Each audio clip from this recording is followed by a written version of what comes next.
과연 어디까지가 불륜인가? 나는 그래. 나는 엄격하게 보겠습니다. 엄격하네. 혹시 뭐 저기 종교가 있으신? 종교 없습니다. 엄격하게. 근데 마음에 들어요. 마음에 들어? 나 마음에 들어.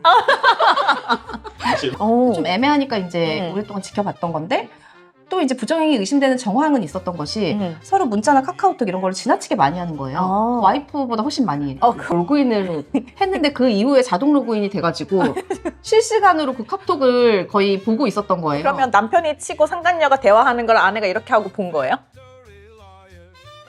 안녕하세요. 빅토리, 너의 여친 이김의 변호 이민정 김혜경 변호사입니다. 반갑습니다. 과거 간통죄로 처벌받게 하려면 성관계에 직접적인 증거가 있어야 했던 반면에 현재 민사 가사상 손해배상을 판단할 때의 불륜, 부정행위 개념은 직접적인 성관계, 깊은 단계의 스킨십 이런 것들에 제한되지 않고 상당히 넓게 판단되고 있다는 거죠. 네, 우리 판례는 이제 부정행위를 간통보다 넓은 개념으로 보고 있고요. 부부의 정조 의무에 충실하지 않는 일체의 부정행위가 이에 포함된다라고 이야기를 하고 있는데요. 그러면서도 어떤 행위가 부정한 행위인지 여부는 각 구체적 사안에 따라 그 정도와 상황을 참작해서 평가해야 된다라고 하고 있습니다. 결국 어느 정도를 부정행위로 볼 것인지는 법원의 재량에 맡겨져 있다라고 할 수 있는데요. 이제 실제 담당했던 사건들 중에서는 직접적인 성관계에 대한 언급이 없더라도 두 사람이 서로 연인 관계라고 볼 만한 애칭으로 서로를 불렀다던가 또 대화의 내용이라던가 그 횟수에 따라서 부정행위 그리고 불륜으로 인정한 경우가 많이 있었습니다. 제가 했던 사건 중에 저희 의뢰인과 남편이 혼인기간 한 15년 정도 되는 부부셨고 이 의뢰인이 남편과 어떤 여성의 부정행위를 오랜 기간 의심을 해왔어요. 그 여성분이 이제 혼인 전에 자기 남편의 애인이었던 거야. 그거를 알고 있었어요? 나중에 알았지. 결혼하고 알았는데 그리고 이제 동창이었어요. 동네에서부터 이렇게 오래전부터 알던 어린 시절부터 동창이었고 그래서 사실 이제 두 사람이 이제 어린 시절 동창 관계라는 걸 이용해서 단둘이 안 만나고 주로 다른 동창들이랑 같이 술자리 모임 이런 걸로 자꾸 만났거든요. 좀 애매하니까 이제 오랫동안 지켜봤던 건데 또 이제 부정행위 의심되는 정황은 있었던 것이 서로 문자나 카카오톡 이런 걸 지나치게 많이 하는 거예요. 와이프보다 훨씬 많이. 그 문제가 맨날 있지. 일상을 공유하고 하는데 또 대화 내용의 수위는 애매한 거예요. 아예 음담패설을 하거나 애정 표현을 이렇게 과하게 했다 그러면 진작에 의심을 했을 텐데 그 정도는 아니고 애매한 정도라서 이제 한참 고민을 하고 지켜보고 있었는데 결국에 이제 세컨폰을 만들어가지고 이 남편이 그분이랑 본격적으로 대화를 한 사실을 알게 돼서 이제 손해배상 소송을 하시게 된 거였거든요. 근데 사실 그 정도면 좀 처음에 의뢰인분이 인지를 하기에는 좀 애매할 것 같기는 해요. 그럼에도 불구하고 뭔가 의심되는 지점이 있었으니까 소송을 결심하고 변호사님을 찾아오셨을 것 같은데 그런 부분을 잘 밝히면 승소 가능할 것 같기도 하네요. 네, 그래서 그 사건에서 이제 배우자와 상관자가 주고받은 그 수많은 문자를 일단 모두 정리해서 제출을 했고요. 그 문자 내용의 수위가 막 높진 않더라도 전화통화 문자가 주로 밤 시간대에 이루어졌고 굉장히 장시간 했다는 점 그리고 세컨폰까지 사용해서 사실 장기간 서로 연락을 취한 점이 결정적이었고 그리고 세월이 많이 지나긴 했지만 과거에 두 사람이 연인이었던 점 이런 것들을 상세히 이제 서면으로 밝혔고 결국 위자료가 인정이 됐었습니다. 당시 금액이 그리 높지는 않았는데 이때 그 상간자인 피고가 아마 이제 본인 입장에서는 증거가 애매하다고 생각해서였는지 소송 초반부터 끝까지 부정행위를 완전히 부인했었거든요. 그리고 조정도 안 하겠다라고 오히려 그렇게 나왔었는데 이렇게 뻔뻔하게 나왔던 상간자에게 어찌됐든 법원이 위자료 판결로 엄중하게 책임을 물었다는 점에서 우리 원고가 이제 크게 위안을 받았던 그런 사건이 있었습니다. 변호사님은 소송하면서 이거 부정행위 인정될까 아닐까 약간 좀 소송하면서 마음 졸였던 그런 사건이 있으세요? 제가 했던 사건 중에서 기억에 남는 거는 의뢰인분이 이제 블랙박스 영상을 처음에 가지고 오셨어요. 그런데 블랙박스 영상이 차 내 내용은 이제 녹음이 되고 이제 차 밖의 모습을 이제 영상이 촬영이 되잖아요. 녹화가 되잖아요.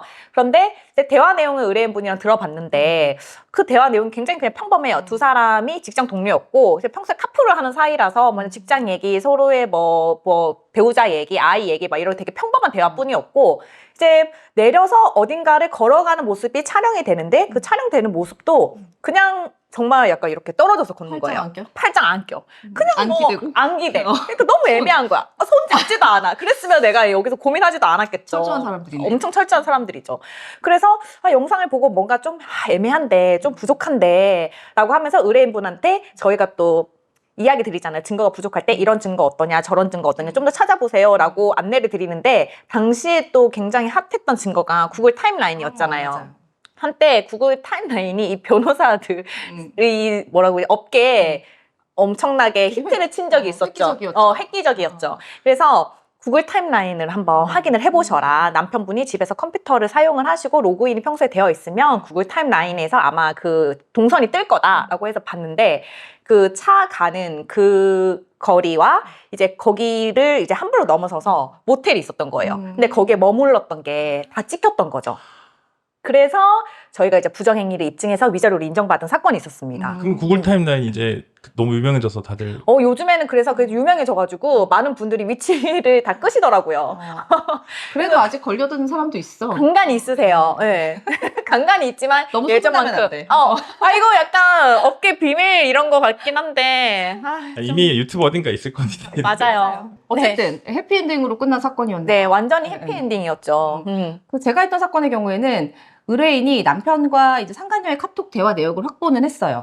근데 또 이제 수위가 애매해가지고 이제 고민을 하고 있었거든요. 결정적인 그 대화가 없는 거야. 그래서 고민을 하고 있던 그런 중에 이분이 이 대화를 어떻게 확보했냐면 남편이랑 같이 그 태블릿을 공유한 적이 있었는데 이 남편이 거기 PC 카톡으로 로그인을 했는데 그 이후에 자동 로그인이 돼가지고 실시간으로 그 카톡을 거의 보고 있었던 거예요. 그러면 남편이 치고 상간녀가 대화하는 걸 아내가 이렇게 하고 본 거예요? 그거를 실시간으로 볼 수도 있고 들어가면은 이때까지 대화 내역이 되니까 이제 수시로 체크를 하면서 뭐가 더 없나 하셨던 건데 그래서 저랑 상담을 한 이후에도 이제 결정적인 증거가 나올 수 있으니까 일단 지켜보셔라 라고 했고 그 이후에도 계속 PC 카톡이 업데이트가 되다가 결정적으로 이제 두 사람이 모텔에서 만난 정황이 그 카카오톡에 드러난 거예요. 그러면 이제 그 자체만으로도 증거가 되겠지만 또 우리 철저하지 않습니까? 철저하죠. 네. 그래서 어떻게 했냐. 그 모텔에 드나든 그 일시를 특정을 해가지고 이제 CCTV 증거 보전 신청했죠. 그래서 더 확실한 증거를 확보했고 이제 승소한 그런 사건이 있었습니다. 네. 그래서 결국 실무에서 사건을 수행하다 보면 이제 결정적인 증거가 딱 있어서 불륜이라던가 부정행위가 인정되는 경우도 있지만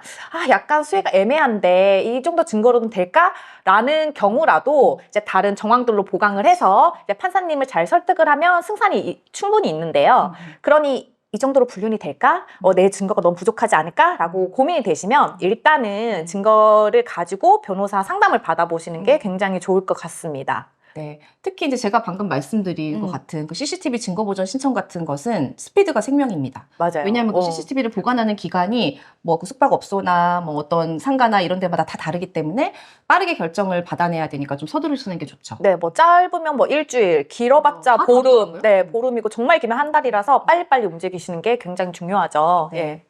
그리고 또 요즘에 많이 문제되는 요즘에 그 핫 어플 같은 걸로 되게 많이 맞아요. 만나시더라고요. 네. 데이트 어플, 뭐 오픈 채팅방 이런 데서 이제 뭐 미혼 남녀가 건전한 만남을 가지는 것은 좋은데 그렇죠. 그 불륜의 온상이 또 되는 경향이 있습니다. 근데 그런 어플이나 오픈 채팅방에서 내가 성적인 대화만 나눴지 직접 만나서 어떤 일을 하지 않았다고 하더라도 그 자체로도 부정행위로 또 인정될 수 있으니까 네. 방심하시면 안 되겠습니다. 네, 결국 이제 나는 성관계 하지 않았으니까 무슨 죄가 있냐, 스킨십 하지 않았어 라고 하더라도 결국은 선을 넘는 부적절한 대화를 하게 되면 그것만으로 이제 어떻게 보면 마음을 나누는 썸을 탔다 이렇게 하면 불륜으로 인정돼서 이혼에 이르게 될 수도 있고요. 손해배상 책임을 질 수도 있다는 것을 강조하고 싶습니다. 잠깐 그럼 그 썸의 기준이 예를 들면 좀 마음에 들어요 정도만 해도 아니지, 불륜인가요? 그건 아니. 그 정도는 왜? 이렇게 마음에 들어요? 유부녀인데 상대방한테 마음에 들어요, 만나요 이러면 그러면 부정행위 아니야? 만나는데 거절하면 그건 아니잖아. 응. 거절하면 아니지. 근데 마음에 들어요. 마음에 들어? 나도 마음에 들어. 사실 로맨스 연기 잘하시. 지금 딱 보세요. 이러면 썸인데 지금 불륜 같지 않아요? 그렇게 해서 이제 좀 뭔가 대화가 이어지고 서로 애칭을 부르고 이렇게 했다면 특별히 어떤 걸 하지 않았다고 해도 부정행위 인정될 수 있어요. 그러니까 약간 살짝 그 우리 영화 허에서 보면은 AI랑 그런 대화 나누잖아요. 그쵸. 약간 네, 그 정도 네. 느낌이라고 보면 되겠네요. 그분은 그쵸. 거기서 사랑에 빠졌잖아요, 걔랑. 그러니까 사랑에 빠지기 직전도 이게 불륜으로 인정이 될 수 있다. 그쵸. 부정행위를 좀 넓게 인정하고 있으니까 어떻게 보면 정서적으로 그러니까 막 너무 사소한 것까지는 당연히 안 되겠죠. 네네. 그런데 남편이 아니면 아내가 약간 정서적으로 흔들린다라고 하면 주장을 해볼 수 있죠. 다만 그 정도는 액수에 따라서 액수에 이제 영향을 미치는 거죠. 너무 어렵지 않아요, 근데 이거 입증하기가? 그래서 이제 뭐 100% 확신을 갖고 시작하는 소송도 있지만 이건 좀 애매한데 뭐 하는 데까지 해보자라고 하면서 소송을 하는 경우도 있는데 결국에는 뭐 모든 정황 증거랑 이렇게 해가지고 잘 주장하면 또 인정이 되더라고요. 그럼 한 번도 만난 적도 없고 뭘 하지도 않고 사랑한다는 소리도 안 하고 좀 마음에 들어요 정도인데 그럼 얼마를 그러면 그런 사람은 괜찮죠. 한 번도 만난 적도 없고 사랑한다는 말도 안 방금 했으면. 말씀하신 게 만난 적도 나는- 없는 사람들 간에 그거잖아요 지금. 아니 데이트 앱 같은 데서 만난 적도 아. 않은 사람들이 별 얘기 다 한다니까요. 막 음담패설. 아 그러니까 음담패설이 중요하다 어떻게 보면은. 아니 아니 이 경우 이 경우? 애매하니까. 데이트 어플에서. 예, 이 경우가 애매하니까 지금. 나는 만나지 않아도 음.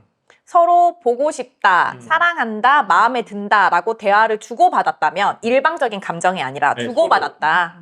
서로 하면 가능하다고 생각합니다. 그리고 이거는 그 상간자 입장에서도 그렇지만 내 배우자가 어쨌든 누군가를 직접 만나진 않더라도 만나려는 그런 시도를 하고 그런 대화를 나눴다는 게 이 배우자의 규칙 사유가 될 수 있다. 또 그 말씀을 드린 약간 거였죠. 시도까지 어느 정도 했다. 그렇죠. 한 발만 딱 손만 뻗으면 이제 만날 수 있는 직전이라고 그게 어떻게 결백하다고 할 수 그 정도 있어요. 그 정도까지는 가야 이제 입증이 좀. 근데 좀 약간 의견이 좀 다르신데.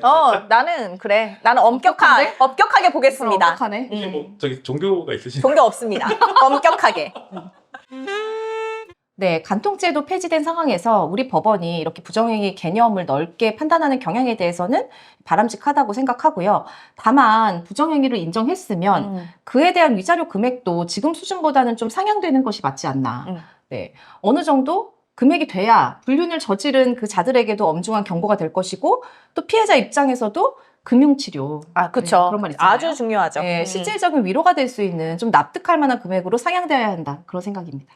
네, 오늘 영상 보시면서 궁금한 점이 있다. 이런 것도 불륜 부정행위로 인정되나요? 이런 질문, 또 본인 사례에 대한 궁금증 있으면 댓글 남겨주시고요. 저희에게 큰 힘이 되는 구독과 좋아요도 부탁드립니다. 지금까지 이김의 변호였습니다. 여러분, 또 만나요.